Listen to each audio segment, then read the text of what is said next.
আসসালামু আলাইকুম। পৃথিবীর যে যে প্রান্ত থেকে দেখছেন সবাইকে সালাম শুভেচ্ছা জানাচ্ছি। আসসালামু আলাইকুম। সো আসুন আমরা দেখি একটু যে আমাদের মোহাম্মদ ইউনূস নির্বাচন বিলম্ব করার জন্য, বাংলাদেশে নির্বাচন না দেওয়ার জন্য কি মেটিকুলাস ডিজাইন প্ল্যান সে তৈরি করেছে, নির্বাচন বিলম্ব করার জন্য কি কি পায়তারা সে করছে। আসুন আমরা একটু দেখি যে আসলে কি বাংলাদেশে নির্বাচন হচ্ছে না হচ্ছে না। সো বেসিক্যালি বাংলাদেশে কোনো নির্বাচন, আপাতত কোনো নির্বাচন হচ্ছে না।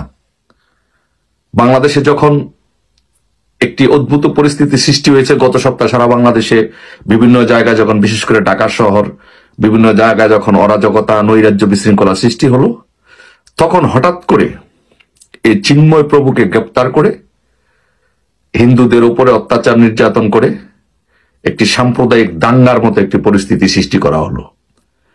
সৃষ্টি করে নির্বাচনটাকে যাতে বিলম্ব করা যায় সেই জন্য জাতীয় সরকার গঠন করার জন্য আহ্বান করা হলো এবং সবাই কিছু রাজনৈতিক দলগুলোকে নিয়ে, প্রায় অধিকাংশ রাজনৈতিক দল বাংলাদেশে নিবন্ধিত, যদিও এই মিটিং অংশগ্রহণ করেনি, কতিপয় রাজনীতি বিএনপি, জামাত সহ এবং তাদের অ্যালায়েন্সে যারা আছে এই রাজনৈতিক দলগুলোকে নিয়ে একটি মিটিং করে জাতীয় সরকারের করার ঘোষণা করেছে।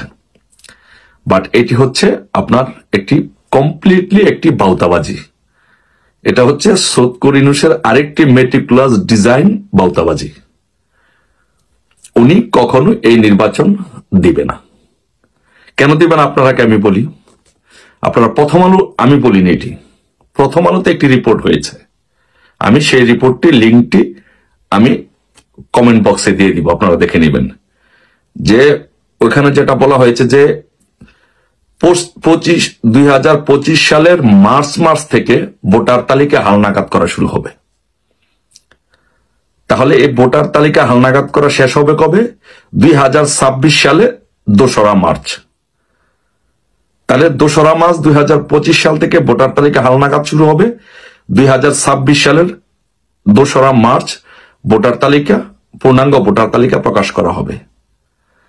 তার মানে হচ্ছে ওনারা 1 বছর সময় নেবে এবং পুরোপুরি এটাকে কমপ্লিট করতে প্রায় ওনারা বলেছে যে 15 মাসের মতো সময় নিবে এই ভোটার তালিকা হালনাগাদ করে প্রকাশ করতে। তার মানে হচ্ছে যে এই 15 মাসের মধ্যে বাংলাদেশে কোনো নির্বাচন হচ্ছে না। এই জাতীয় সরকারের ভাউতাবাজি দিয়ে ওদেরকে গম পাড়ানো হবে বিএনপিকে। এটা হচ্ছে তার একটা মেটিকুলাস ডিজাইনের আরেকটা অংশ। তারপর দেখেন, যখন ভোটার তালিকা হালনাগাদ করা হবে, ভোটার তালিকা প্রকাশ করা হবে, প্রকাশ করার পরে সে যে কাজটি করবে, এখানে কি বলা হয়েছে, কি বলছে দেখেন। প্রথমে সে যে কাজটি করবে সেটি হচ্ছে যে স্থানীয় সরকার নির্বাচন করবেন।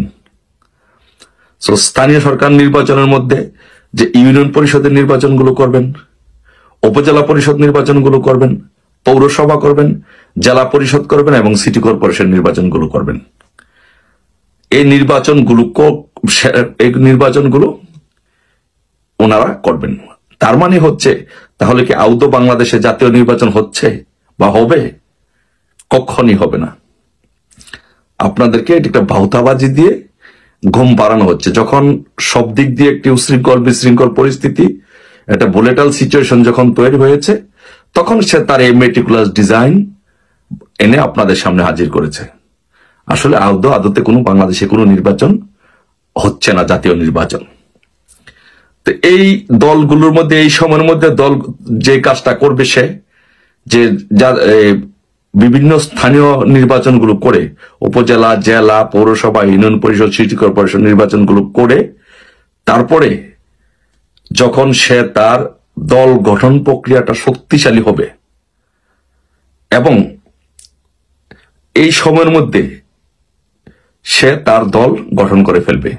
15 মাসের মধ্যে তো নির্বাচন হচ্ছে না, 15 মাস পরে সে স্থানীয় সরকার নির্বাচন দিবে। সে কিন্তু বলে নাই যে জাতীয় নির্বাচন দিবে। 15 মাস পরে স্থানীয় সরকার নির্বাচন দিবে। স্থানীয় সরকার নির্বাচন দিতে আরো কিছু সময় লাগবে।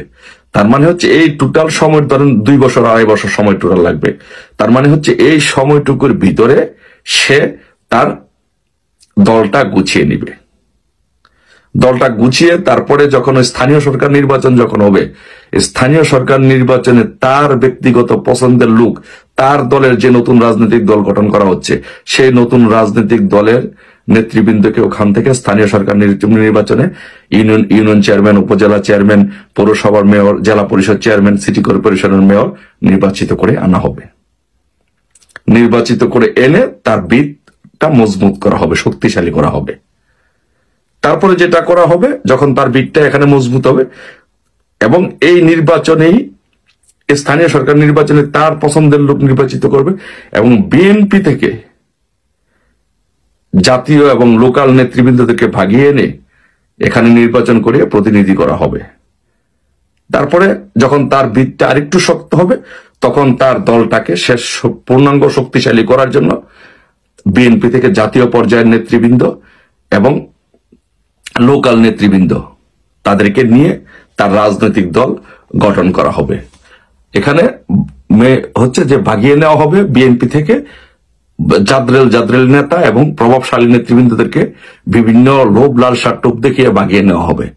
ভাগিয়ে নিয়ে তাদেরকে পদ পদবি এবং স্থানীয় সরকার নির্বাচনে জনপ্রতিনিধি করা হবে।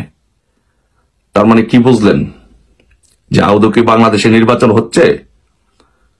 সো বিএনপির ভাইদেরকে বলছি যে যারা এখন আপনারা যারা আওয়ামী লীগের নেতৃবৃন্দের বা বিভিন্ন মানুষের বিভিন্ন নেতৃবৃন্দের বাড়ি করে হামলা করছেন, ভাঙচুর করছেন, ব্যবসা বাণিজ্য লুটপাট করছেন, চাঁদাবাজি করছেন, যে বিএনপি ক্ষমতায় এসে গেছে, ক্ষমতায় এসে যাবে, সেটা আপনারা ভুল স্বপ্ন দেখছেন।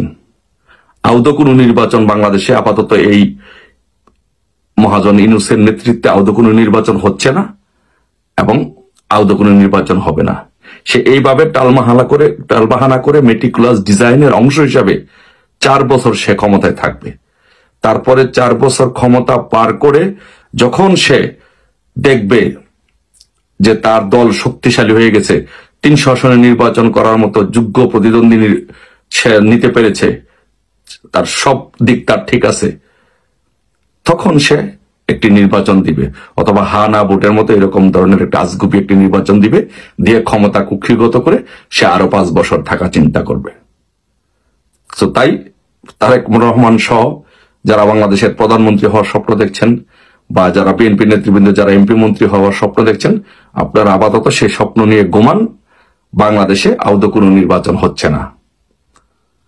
সো আশা করি এই দেশ ও জাতির শুভবুদ্ধির উদয় হবে, সকল মানুষের শুভবুদ্ধির উদয় হবে। আমরা সকলে মিলে যদি বাংলাদেশে গণতন্ত্র প্রতিষ্ঠিত করতে চাই, গণতন্ত্রকে রক্ষা করতে চাই, একটি সাম্প্রদায়িক সম্প্রীতির মাধ্যমে, পলিটিক্যাল মিউচুয়াল রেসপেক্টের মাধ্যমে, একে অপরের শ্রদ্ধাবোধের মাধ্যমে একটি গণতান্ত্রিক সরকার প্রতিষ্ঠিত করার জন্য সকলে ঐক্যবদ্ধভাবে 90-এর মতো আন্দোলন করে সকলে ঐক্যমতের ভিত্তিতে এই ইউনূস সরকারকে হটিয়ে একটি গণতান্ত্রিক সরকার বাংলাদেশে প্রতিষ্ঠিত করতে হবে। আশা করি সকলে মিলে ঐক্যবদ্ধভাবে আমরা সেই কাজটি করতে সক্ষম হব। সকলের শুভবুদ্ধি উদয় হোক, বাংলাদেশের ভালো হোক, বাংলাদেশের মঙ্গল হোক। সবাই ভালো থাকবেন। জয় বাংলা, জয় বঙ্গবন্ধু।